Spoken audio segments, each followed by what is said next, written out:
Olá, boa tarde. Mais uma vez estamos aqui. Bem, hoje nós vamos falar. Na semana passada a gente falou sobre os alimentos, os nutrientes. Hoje a gente vai falar sobre o sistema digestório. Lembra do seguinte: a gente come e basicamente a gente pensa o seguinte: você mastiga, engole e o alimento passa ao longo do sistema digestório. Beleza, certíssimo. Hoje a gente vai ver quais são esses órgãos, né? Por onde esse alimento vai passar, tá? Então, a gente vai apresentar o nosso sistema digestório. Bom, então a gente começa assim, ó.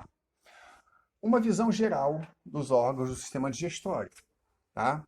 Então você tem, né, boca, aí depois vem todos os outros órgãos do sistema digestório, né? Tá ali, não está escrito boca, né, mas todo mundo sabe onde fica. E aí depois vem todos os órgãos do sistema digestório. Lembrando que alguns desses que estão aí, vários desses que estão aí, na verdade, são chamados de órgãos anexos ao sistema digestório. O que é isso? Eles não fazem parte, vamos dizer, diretamente do sistema digestório, porém eles têm papel fundamental, tá? A gente vai considerar os órgãos que fazem parte diretamente do sistema digestório, são um termo, aqueles por onde o alimento passa. Então, os outros, alguns outros que a gente tem aí, são chamados de órgãos anexos, como as glândulas salivares, né, o fígado, o pâncreas, são órgãos anexos ao sistema digestório. Beleza. Aí, a gente começa pela boca, tá? Então, na boca, que é o primeiro órgão do sistema digestório, é o local onde, claro, né, você coloca o alimento e nesse local o alimento vai sofrer dois processos. Um processo chamado mastigação, que é a ação dos dentes, especialmente os dentes sobre o alimento, e a insalivação, que é a mistura da saliva ao alimento. Aí a gente vai dividir, né, vai fazer uma classificação, falar que a mastigação é um fenômeno mecânico e a insalivação é um fenômeno químico. Como é que eu diferencio o fenômeno mecânico do químico? Fácil. O fenômeno mecânico não provoca modificações na estrutura da matéria. Então, carne, por exemplo, é proteína, tá? Batata, por exemplo, é amido. Então, você está mastigando lá um pedaço de batata, por mais que você mastigue, você não vai ter transformação, vai continuar sendo amido. Pedaços menores de batata, mas continua sendo amido. Enquanto que o fenômeno químico não. No fenômeno químico acontece sim a transformação, uma mudança na estrutura molecular. Então aí você, por exemplo, vai ter o amido, depois que ele sofrer um fenômeno químico, você não terá mais amido, ou terá menos amido, né? Outras substâncias vão começar a aparecer. O amido é quebrado e essa quebra promove o surgimento de outras substâncias. Para que os fenômenos químicos aconteçam, precisa ter, claro, a ação dos sucos digestivos. O primeiro é a saliva. E todos os sucos digestivos, eles vão participar de alguma forma desse processo de quebra de moléculas grandes e menores. Na saliva, especificamente, tem uma enzima, que a gente chama de pitialina, e que vai quebrar o amido. Então, na boca, o amido, e somente o amido é quebrado. Os outros tipos de nutrientes não. Tá? Então, o amido é quebrado. Aí, quando a gente quebra o amido, surgem as maltoses. E para que isso aconteça, é importante que a gente entenda o seguinte: os fenômenos químicos, né, para que eles aconteçam, a necessidade de participação de enzimas. E essas enzimas, elas só conseguem agir em condições ideais, de temperatura e pH. A temperatura é a do corpo, né, 36,5, mais ou menos, e o pH varia um pouco, tá? No caso da boca, o pH é 7, no caso de outros órgãos, o pH vai ser um pH diferente. Aí a gente, aqui tem o esquema, né, de toda a boca, só para ilustrar, tá? A gente está ilustrando aqui partes, né, várias partes que compõem esse órgão importante chamado boca, né, lábio superior, dentes superiores e inferiores. Então, várias partes aqui que compõem toda a estrutura anatômica desse órgão tão importante que é a boca. Aqui a gente vê justamente a quebra do amido. Então, quero que vocês entendam o seguinte. Lá em cima, né, você tem vários hexágonos ligados um ao outro, e isso é a representação da molécula de amido. Tá?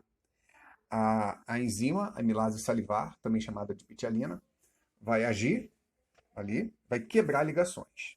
Tá? Então, você está vendo ali a amilase salivar agindo para quebrar ligações. A maltose, diferente do amido, né? A molécula de amido é formada por várias dessas unidades, cada hexágono é uma unidade, enquanto que a maltose não. A maltose é formada por somente duas unidades. Então são duas unidadezinhas ligadas entre si que formam essa molécula chamada maltose. Depois que a gente acaba de mastigar, né, mastigou bem o alimento, a gente engole. Quando a gente engole, a gente diz que está ocorrendo a deglutição. Então, a deglutição é simples, tá?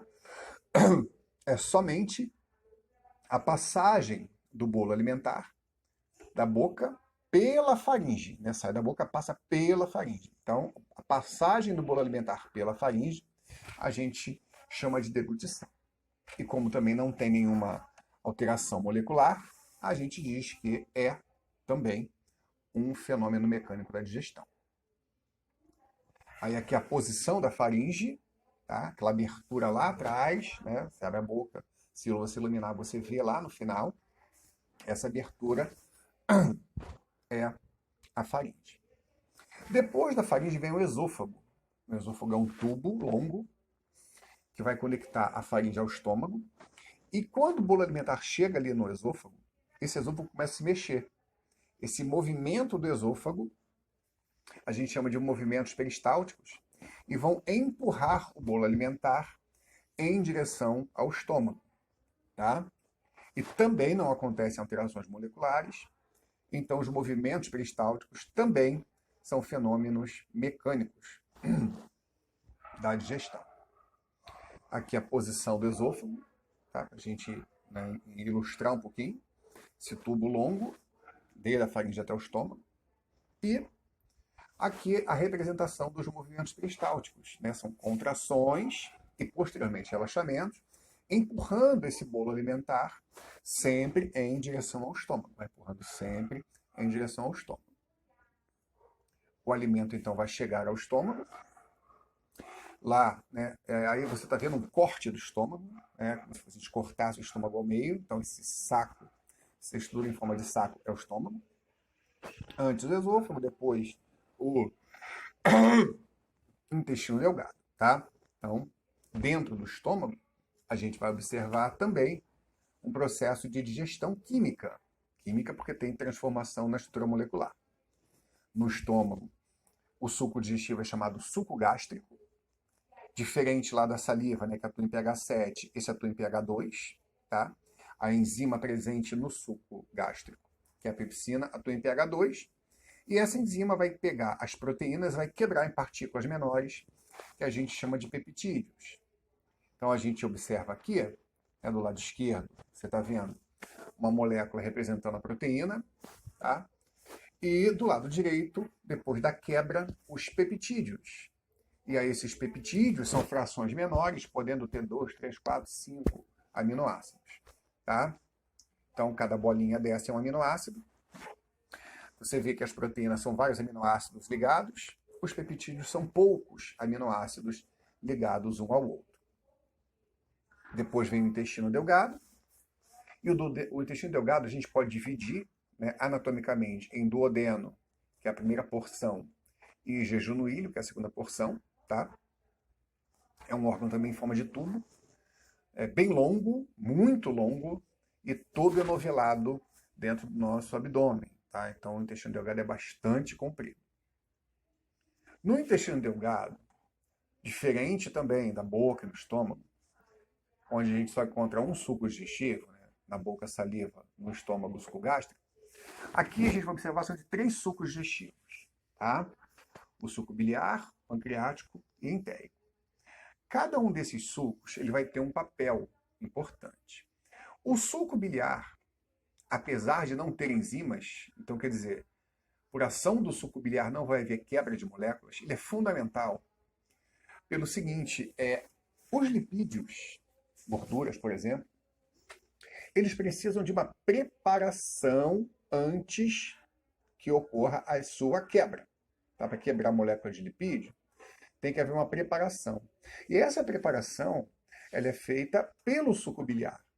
Quando a gente fala que o suco biliar emulsiona os lipídios, é justamente isso. O suco biliar prepara os lipídios para que eles sejam posteriormente quebrados. Tá? O suco biliar é produzido no fígado, eu falei, né, um dos órgãos anexos ao sistema digestório. Depois que ele está pronto, ele vai para a vesícula biliar, onde fica guardado. E aí sim, da vesícula biliar é jogado lá no intestino delgado. Tá? Então, o suco biliar é o primeiro suco digestivo a agir no intestino delgado. Aí que a gente tem, né, um esqueminha mostrando, né, o fígado, onde o suco biliar é produzido, a vesícula biliar, onde ele fica armazenado, e a vesícula biliar, então, lança o suco biliar no intestino delgado. Então, ali tem a vesícula biliar, ducto biliar para o intestino delgado. Então, é um primeiro suco digestivo a trabalhar. Depois vem o suco pancreático, produzido no pâncreas, tá? Que é outro órgão anexo ao sistema digestório. E nesse, a gente observa a ação de 3 enzimas. 3. Na boca, lembra, só tinha uma, pepsina, ou amilase salivar. No estômago só tinha uma, né? Enquanto que aqui a gente vai observar 3 sucos digestivos, tá? Cada um deles vai ter um papel diferente, né? Vai ter uma amilase pancreática, que digere o amido e maltose. Vai ter uma tripsina, que digere proteína e peptídeos. E pela primeira vez a gente observa a digestão de lipídios. Tem a lipase, que quebra os lipídios em frações menores, chamadas ácidos graxos e glicerol. No intestino, os 3 sucos, né, para a ação deles, especialmente suco pancreático e entérico, que a gente vai ver depois, precisam de pH 9. Tá? Então, na boca, pH 2, na boca, pH 7, no estômago, pH 2 e no intestino, pH 9. Tá aqui. Bom, aí aqui tem um esqueminha de liberação do suco pancreático, tá? O pâncreas joga o suco pancreático dentro do intestino, né, cavidade intestinal, aqui no intestino, a gente ir percebendo. Aí aqui a amilase pancreática, quebrando amido e maltose, igualzinho da boca. A gente tem a tripsina, quebrando proteínas e peptídeos, da mesma forma que acontece no estômago. E a lipase pancreática, quebrando lipídios em ácidos graxos ou gordos e glicerol. Então, aqui a gente observou a quebra, né, dos lipídios pela primeira vez. Depois vem o suco entérico, que é produzido pela própria parede interna do intestino. Tá? E as enzimas do suco entérico, lembrando que também trabalham em pH 9, vão finalizar todo o processo da digestão. Então, a gente vai ver uma enzima chamada maltase, pega aquela maltose que veio da quebra do amido e divide. Quando divide a maltose, a gente observa que uma maltose é formada por 2 moléculas iguais, 2 glicoses. Tá? Cada bolinha dessas, uma glicose. Tem também uma enzima chamada sacarase, que vai quebrar a sacarose. Tá? Então, a enzima sacarase vai quebrar a sacarose, que é um açúcar que vem dos frutos, quebrando em açúcares diferentes agora. Tá? Então, uma sacarose é formada por 2 monossacarídeos, uma frutose e uma glicose. Então, tá? Pega a sacarose, quando quebra, surge uma frutose e uma glicose. Aí vem a lactose, que é o açúcar do leite, e quando o açúcar do leite é quebrado por uma enzima chamada lactase, surge uma glicose e uma galactose. Também 2 unidades diferentes, né? Da mesma forma que a gente viu na sacarose. No intestino delgado, né, por ação do suco entérico, a gente ainda tem a ação de uma enzima chamada peptidase, que vai pegar os peptídeos e quebrar em aminoácidos. Então você olha do lado esquerdo, né, essas bolinhas ligadas, cada bolinha é um aminoácido. E do lado direito você vê as bolinhas soltas. Por que estão soltas? Porque as ligações foram quebradas. Então os peptídeos foram quebrados em frações menores, que a gente chama de aminoácidos. Agora a gente não tem mais digestão. A digestão acabou. Tá? Todas as digestões foram feitas. No intestino grosso, que é o último órgão do sistema digestório, vai acontecer um retorno de água. Aí você pergunta, que água? Todos os sucos digestivos têm água. E quem empresta essa água para que os sucos digestivos possam ser produzidos é o corpo. Então, no final, toda a água que o corpo emprestou, ou grande parte da água que o corpo emprestou, vai ser devolvida para o próprio organismo. Tá? Então, vai acontecer essa reabsorção de água lá no intestino grosso. Além disso, aquilo que não for aproveitado pelo nosso organismo, que a gente chama de restos alimentares, a gente vai observar que esses restos são fermentados e compactados. Então, esses restos alimentares fermentados e compactados formam, então, aquilo que a gente chama de fezes. Tá? O intestino grosso aqui, né? O esqueminha dele, tá? Bem menor que o intestino delgado, mas mesmo assim um órgão longo. Então, formado aqui pelas partes, né? Cólon ascendente, cólon transverso, cólon descendente, cólon sigmoide e o reto. Tá? Então, o caminho é esse, né? Os restos alimentares entram ali, ó, seco, cólon ascendente, cólon transverso, cólon descendente, cólon sigmoide, e no reto já estão as fezes formadas que vão ser expulsas do organismo. Beleza, gente? Lembrem, né, o canal do YouTube, tá? Quando vocês vão assistir o vídeo, vocês são encaminhados para o YouTube, tá? Nesse canal. Caso vocês queiram, se inscrevam lá no canal, que vocês recebem as notificações, tá, de vídeos novos sendo postados. Aí você pode acessar a qualquer momento. Né? Não precisa ir para o Facebook para poder depois acessar o YouTube. Pode assistir direto no YouTube. Tá legal, gente? Semana que vem a gente volta com outro vídeo. Lembrando que na quinta-feira eu vou colocar exercícios, tá, de fixação do conteúdo. É importante que vocês façam. Poucas pessoas me responderam, né, fizeram exercícios e mandaram para mim. Então, vou pedir que mais pessoas façam esses exercícios e enviem. Tá? E caso tenha alguma dúvida, lá no próprio Facebook, você me pergunta e eu respondo para você. Lembrem que, mais uma vez, né, é importante ficar em casa, apesar do que a gente está vendo na televisão, flexibilização, vamos abrir as coisas. Não é hora de sair. Importante somente sair se realmente houver muita necessidade. Porque a pandemia ainda não acabou.